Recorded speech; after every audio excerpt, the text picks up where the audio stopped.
What's up guys, my name is Zanprez and welcome back or welcome to my channel. Today's video is highly requested and it also is part of a 3-part series that I'm planning on doing. So today is all gonna be about red hives, everything to do with the red hive. I am actually a red hive, so this video is gonna be more near and dear to my heart than the other ones, but you guessed it, the other 2 videos that I'm planning on doing after this one are going to be videos about a white hive and a video about a blue hive. And in these videos, I'm just planning on breaking down everything to do with the color. I know it's super hard to decide which color you want to be in the game. I have a video where I talk about the benefits and the disadvantages to choosing each color, so that's up on my channel. It'll be linked in the description if you guys want to check that out. I think that might be helpful to some of you guys, but once you go watch that video, or once you just have an idea of what hive color you want to be, I hope that this 3-part series can be, useful to you. And maybe right now you're even thinking of going the blue route, but maybe by seeing this video you're going to actually decide to change to the red route, or maybe when the white hive video comes out you'll decide to go with that one. So I'm just going to kind of talk about everything. Of course, I'm going to probably be able to help you guys a little bit more when it comes to red hives, just because that's what I personally am. So yeah, let's kind of just get right into this video. There's a lot of different things that come into play, especially when you're planning on becoming a certain hive color. You got to take everything into account. So let's get right into it. But right before we get into this video, I just want to say thank you all so much for all the support on my channel. It means so much to me. We have gained so many subscribers in just such a short amount of time, and I really cannot believe it. So thank you guys so much for that. If you guys do like my content, I will constantly be posting Beachz Simulator content, honestly quite as often as I can, because I love getting this content out to you guys and I love being able to play Beachz Simulator. So I'm just gonna kind of get into this video. If you guys like what you see, please consider subscribing, turn on notifications, and let's get right into it.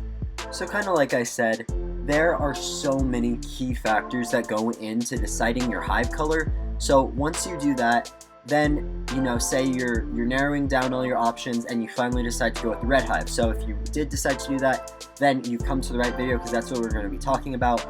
What you're going to want to do is look at all of your amulets, and sometimes I found that amulets kind of helped me decide which hive that I should go.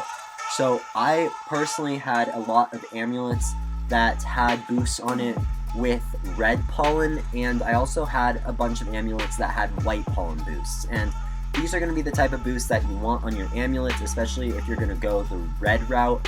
So you're definitely not going to want any blue pollen bonuses if you are a red hive, unless you're a mixed hive for a different reason, but this is just for a red hive. You're really not going to want any blue pollen buffs, because you're not going to be grinding in a blue field. So you're just going to want to stick with those red buffs, and you're also going to want to stick with a white buff as well. So for example, let's go in here on the star amulet in the star hall, and I guess I'll just generate one of these for you guys. So I have a really good red supreme star amulet actually, and it has the 2 best red passive abilities. And if you're a red hive, these are the abilities you're going to want. You're going to want the passive Scorching Star and the passive Star Saw, because those are seriously just going to be so helpful.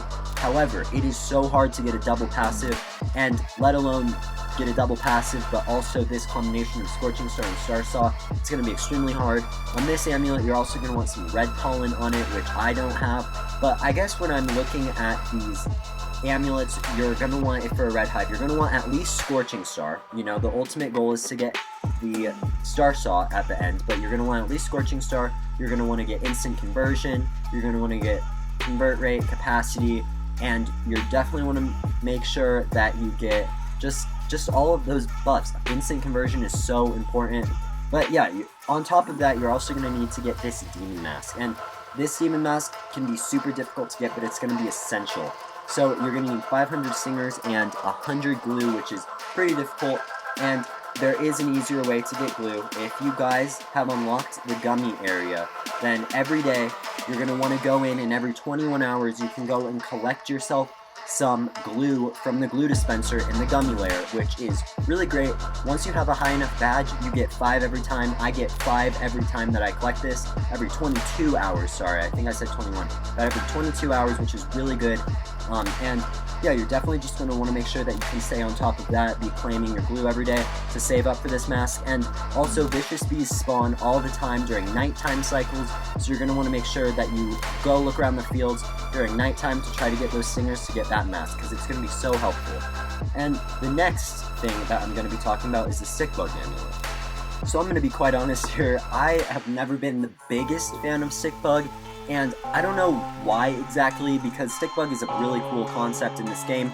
On my amulet, I have a diamond amulet, and I have convert rate, bee attack power, and I also have some other buffs on it that are extremely good, except I do not have red bomb pollen. However, I think this could be a good thing, just because if you have too much red bomb pollen power in your hive, your bag is going to fill up way too fast, and that is the major disadvantage that I found with red hives. I think that turns a lot of people away from red hives, so if you guys do not want to constantly be having to go to your hive to convert, or using instant converters, micro converters, and the ticket converters around the map, that's definitely not going to be the hive color that you want to go with. However, if you do not have that much bomb power, then it can be a lot better, because it will just kind of help you so your bag doesn't fill too fast. So another amulet you can get is the ant amulet here. I'm going to jump in and do an ant challenge for you guys. You're going to get a better amulet. I just talked about this in my last video, where I also give you some more tips on all of the amulets. So if you guys want to go check that out, it's probably also going to be linked in the description. I'll go link it down there, along with the other video talking about the hive colors. So I'll go do that, and you're definitely going to want to make sure to get this amulet for the ant challenge, and you're going to want to make sure that this amulet has a couple different things on it.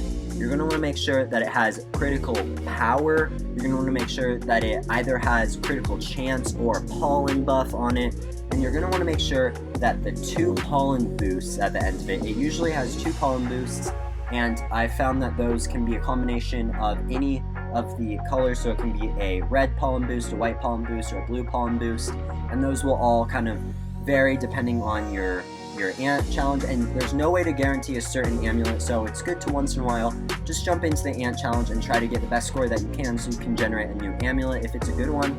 So I'm gonna go in here. My current amulet has white pollen and red pollen on it, which is pretty good, because those are going to be the 2 pollen colors that you're going to want on your ant amulet. You're definitely not going to want move speed on this amulet. I don't know if that is useful to some other colors, but it definitely, I do not think is useful to this color, except you are going to want that bee attack, because all bee attack, like on the sick bug amulet that I have, and I try to get bee attack on all my amulets just because it really helps out the star saw passive. So if you don't have the star saw passive, it's not really as important. However, if you are a red hive and you're getting closer to late game, you definitely are going to want to make sure to try and get that scorching star saw combination. Now, I get a lot of questions actually on what my hive is. So this is kind of all the bees that I have in my hive. I have a bunch of these bees for different reasons. I get a lot of questions actually why I have so many Riley bees, and the reason I have that is because it spawns red boost tokens and it has a pretty good attack power. You need the red boost tokens to spawn the scorching star, and you're going to need attack power to make your star saw better. I have a lot of people saying that I should replace them for shy bees, except shy bee doesn't have a very good attack power, and it also gives red bombs, which will fill up your bag pretty quickly. So I try to mostly just stick with Riley bees. You're going to need a bunch of music bees and just a bunch of other red bees. These are all the ones that I use. Some of these you don't necessarily need, like demon bee or rascal bee, because those give bomb power, which isn't always great. If you also want to get some more hive just attack power, you're going to want to get a gifted brave bee, a gifted rage bee, and a gifted lion bee. I personally don't have that, and you might want some more gifted spicy bees as well. It kind of just depends. This hive is working really well for me. I have another video where I go a little bit more in depth with that, so if you guys are interested in that too, go check that video out.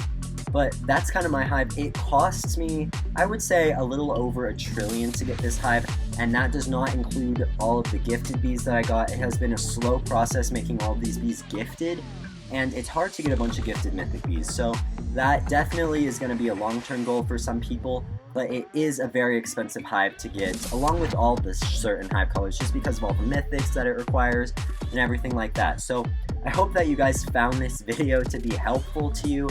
I hope that I covered everything that I needed to. I try to be a little bit more specific in this video. Just to summarize everything up, your amulets are so important. You're going to want to make sure that if your amulets do have a pollen boost on them, that it is at least for white pollen or for red pollen. You're not going to want to get any of that blue pollen if you're just a red hive, because it's not going to be helping you out. You're not going to be grinding in any blue fields. You're just going to be grinding in red fields. So definitely make sure to go fix some of your amulets if you're planning on going to a red hive. But that's going to be about it for today's video. I probably am going to be posting the white video next, and then I'll do the blue video on the last part of this series. So stay tuned for those videos if you guys are interested in them. I'm gonna have to do a little bit more research since I am not that color hive myself, but I hope that you guys found this video useful. If you guys like my content, please consider liking this video, subscribing, turn notifications, and I will see you guys next time.